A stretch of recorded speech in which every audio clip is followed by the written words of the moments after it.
Hello दोस्तों, आपका स्वागत है हमारे चैनल मैथ्स बाय अंकित कुरेती में। आज मैं एयरफोर्स ग्रुप वाई के 10 मैथ्स के क्वेश्चन करने जा रहा हूँ। आपके पेपर में 7 से 8 लगभग क्वेश्चन आते हैं मैथ्स के। तो चलिए शुरू करते हैं। देखिए पहला क्वेश्चन वो कह रहा है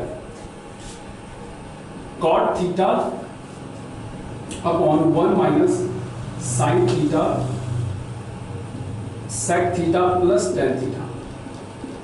अब देखिए ट्रिग्नोमेट्रिक सवाल आता है आपके पास में और इसमें ऑप्शन में लिखे उसमें पहले दिया हुआ cosec थीटा, सेकंड दिया हुआ उसमें sec थीटा, थर्ड दिया उसमें sin थीटा और फोर्थ दिया उसने क्या 1। देखिए ट्रिग्नोमेट्री में थीटा जो होता है वो क्या होता है, इंडिपेंडेंट होता है। इंडिपेंडेंट मतलब वो स्वतंत्र होता है, उसको आप कहीं से भी रख सकते हैं। लेकिन अगर आप उसको रख रहे हैं तो कभी भी वैल्यू इनफाइनाइट में नहीं आनी चाहिए। अब देखिए अगर मैं यहाँ पे 45 वैल्यू रखूंगा तो आपको पता है कि cosec 45 और sec 45 क्या होता है, एक ही होता है। तो आप 45 वैल्यू नहीं रख सकते, क्या तो आप 30 रखिए या आप क्या 60 रख सकते हैं। अगर मैं यहाँ पे थीटा की वैल्यू 60 रख रहा हूँ तो देखिए cot आपका 60 क्या हो जाएगा, देखिए 1/√3 1 माइनस आपको पता है कि sin 60 कितना होता है, √3/2।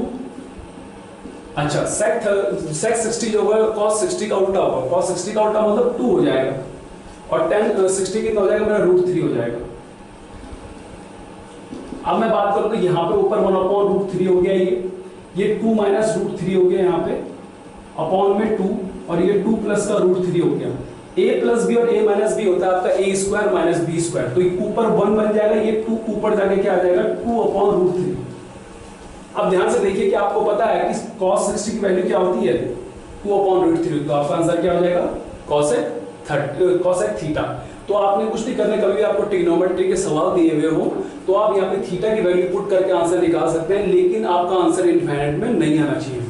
चलिए अगला क्वेश्चन देखिए। अगला सवाल वो कह रहा है कि ABC can do a job working alone in 12, 18 और 30, 60 डेज। तो 12, 18 और 36 दिन अकेले करते हैं किसी भी काम को, ABC जो थे। और वो कह रहा है कि they all work together for 2 days then B quit, how many days AC take to finish the rest of the job। अब देखिए ध्यान से सुनिए कि अगर टाइम एंड वर्क आपको कभी भी दिया रहेगा तो एफिशिएंसी इक्वल्स टू आपका क्या होता है, टोटल वर्क अपॉन टाइम, या टाइम इक्वल्स टू मैं क्या कह सकता हूं कि मेरा क्या होता है टोटल वर्क अपॉन एफिशिएंसी। अब देखिए आप इनका एलसीएम लेंगे तो इसका क्या 36 आ जाएगा, 12, 3, 8, 2 और 1। इनकी ये क्या आ गई, एफिशिएंसी आ गई और ये आपका क्या आ गया, टोटल वर्क आ गया टोटल वर्क। अब वो कह रहा है कि they all together for 2 days, 2 दिन तक साथ में काम करते हैं। तो 3 और 2 5 और 1 6, साथ में इनकी एफिशिएंसी कितनी है 6 हो गई और इन्होंने 2 दिन तक काम करा तो कितना आ गया 12 यूनिट तो इन्होंने काम कर दिया। अगर 12 यूनिट इन लोगों ने काम कर दिया तो कितना यूनिट बच गया, इसमें से 12 माइनस करोगे कितना बच गया 24। अब वो कह रहा है कि जो 24 यूनिट है उसको ए और सी कितने टाइम में फिनिश करेंगे। तो ए और सी की साथ में कंबाइंड एफिशिएंसी क्या है 4 है, अपॉन आप 4 करोगे तो कितना आ जाएगा 6 डेज। इसका मतलब ए और सी कितने दिन में कर रहे होंगे, 6 डेज में ये काम को खत्म कर रहे होंगे। चलिए अगला क्वेश्चन देखिए।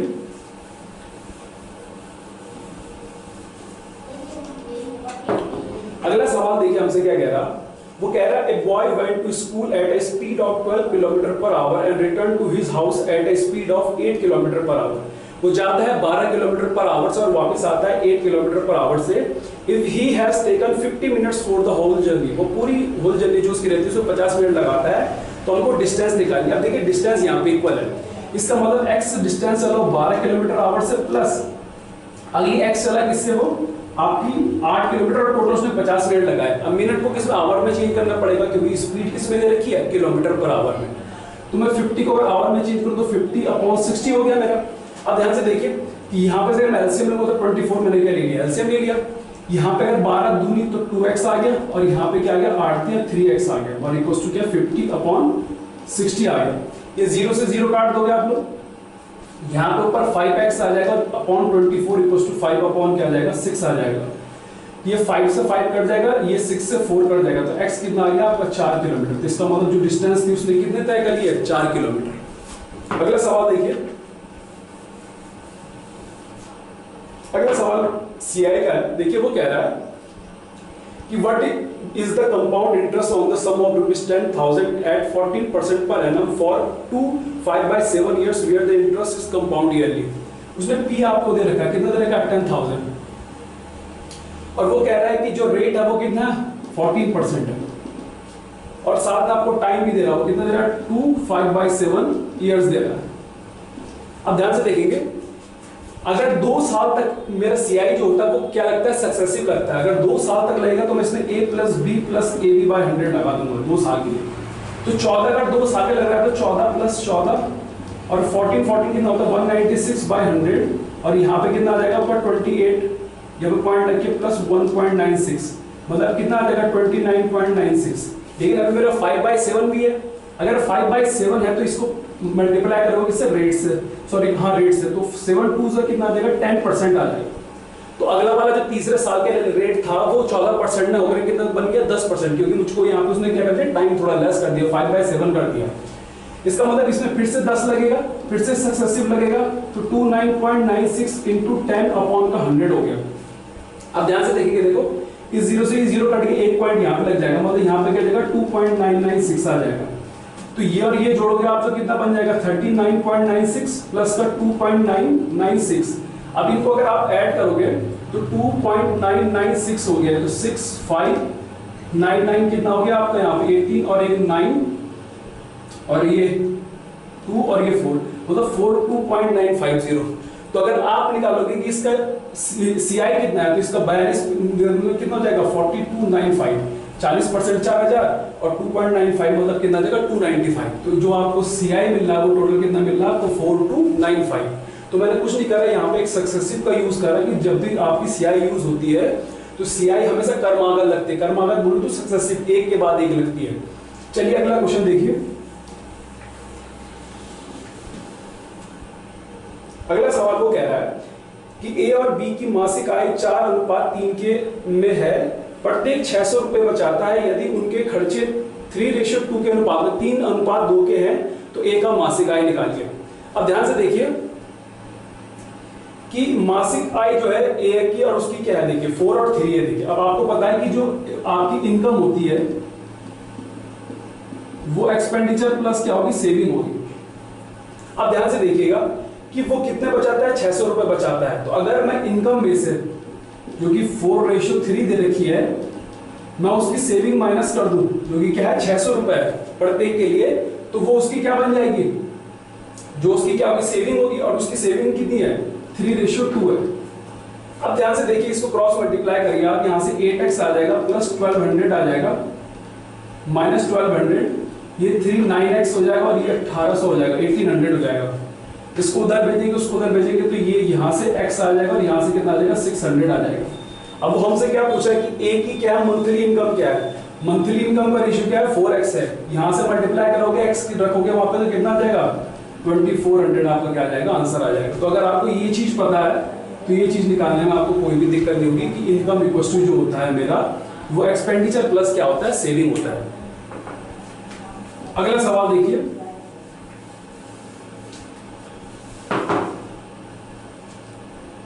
वो कह रहा है on selling an article for ₹800 person losses 20% of its selling price. देखिए कि जब वो उसे 800 रुपए में बेचता है तो उसको 20% का लॉस होता है कि किस पे, सेलिंग प्राइस पे। इसका मतलब सेलिंग प्राइस का 20% कितना हो जाएगा 160। अगर लॉस हो रहा है इसका मतलब कि जो सीपी होगा वो एसपी से क्या होगा बड़ा होगा, बड़ा होगा मतलब इसमें प्लस अगर मैं 160 जोड़ दूं तो 960 मेरा क्या बन जाएगा सीपी बन जाएगा। अब वो कह रहा है कि at what price should be sell it to gain 25%। अब 25% गेन करना है मुझे, 25% बोलो फ्रैक्शन में तो 1/40 का 1/4 करोगे तो कितना आ जाएगा 240 इसमें जोड़ दोगे तो 0 0 कितना आ जाएगा 1200 रुपए। इसका मतलब अगर मैं 1200 रुपए में 996 वाली रुपी चीज को बेच दूं तो मुझको कितना परसेंट का प्रॉफिट हो जाएगा 25% का।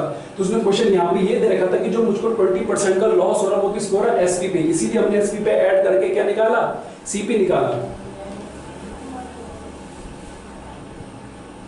अगला क्वेश्चन देखिए, आपको अभी मैंने करवाया कि इनकम इक्वल टू क्या होती है आपकी एक्सपेंडिचर प्लस क्या होती है सेविंग होती है। अब ध्यान से देखिए, वो कह रहा है कि अनु स्पेंड्स 90% ऑफ हर इनकम, मतलब कितना खर्च कर दे रही 90 और कितना बचा रही 10, हमने इनकम क्या मान ली 100। अब वो कह रहा है कि इफ एक्सपेंडिचर इंक्रीजेस बाय 25%, 25% क्या बढ़ जा रही है आपकी, ये एक्सपेंडिचर बढ़ जा रही है। 25% बोलो तो 1/4, अगर 1/4 करोगे तो 22.5 आ जाएगा। 22.5 अगर इसको आप ऐड करोगे इसमें तो 112.5 बन जाएगा। और वो कह रहा है कि जो उसकी सेविंग है 30% बढ़ जाती है। 30% बोलूं मैं तो यहाँ पे कितना हो जाएगा, 13 हो जाएगा। इसको अगर आप यहाँ पे जोड़ोगे तो कितना आ जाएगा, लगभग आपका 120.5 आ जाएगा। अब कितना बढ़ रहा है ये, 25.5 बढ़ रहा है, मतलब कितना इंक्रीज हुआ है आपकी इनकम, 25.5% आपकी इनकम क्या हो चुकी है, इंक्रीज हो चुकी है। चलिए अगला क्वेश्चन देखिए।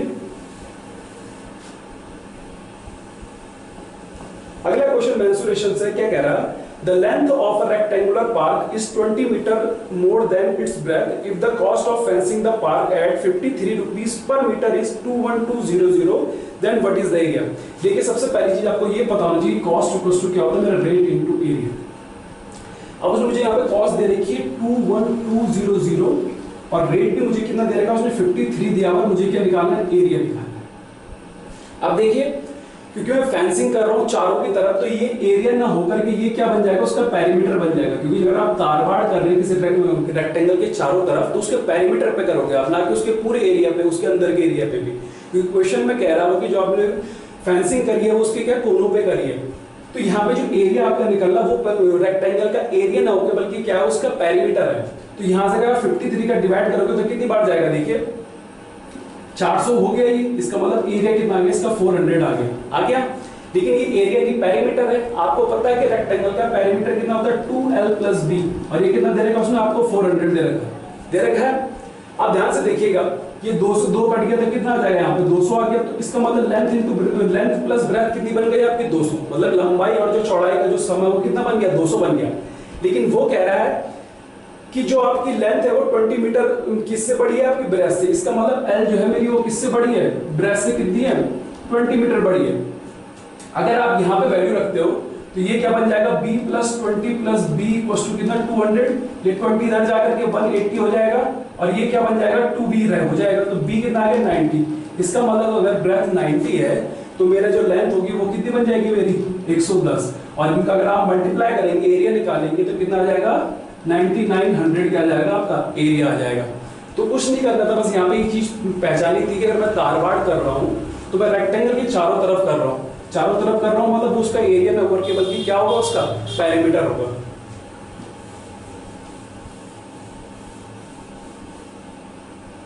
अगला सवाल देखिए, वो कह रहा है batsman scores 87 runs in the 21st match of his career. अपने जो उसका करियर का था उसका 21वें मैच में उसने 87 रन बनाए और उसका एवरेज रन्स पर मैच कितना इंक्रीज हो गया, 2 हो गया। तो what was the average before the 21st match, मतलब 20 मैचों में उसका एवरेज कितना था, ये हमको निकालना है। अब देखिए मान लीजिए 20 में उसने क्या x से रन से क्या बना, एवरेज था उसका x का, और 21 में उसका एवरेज कितना बढ़ गया, x + का 2।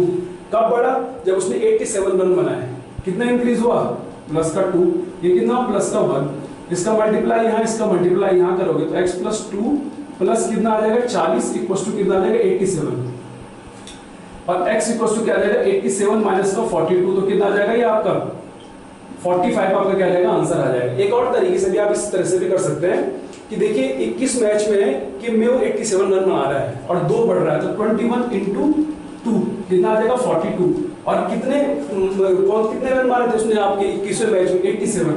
तो अगर 87 में से आप 42 माइनस कर दोगे तब भी आपको क्या फिर से वही क्या आ जाएगा, आंसर आ जाएगा। चलिए अगला क्वेश्चन देखिए, आज का लास्ट क्वेश्चन है।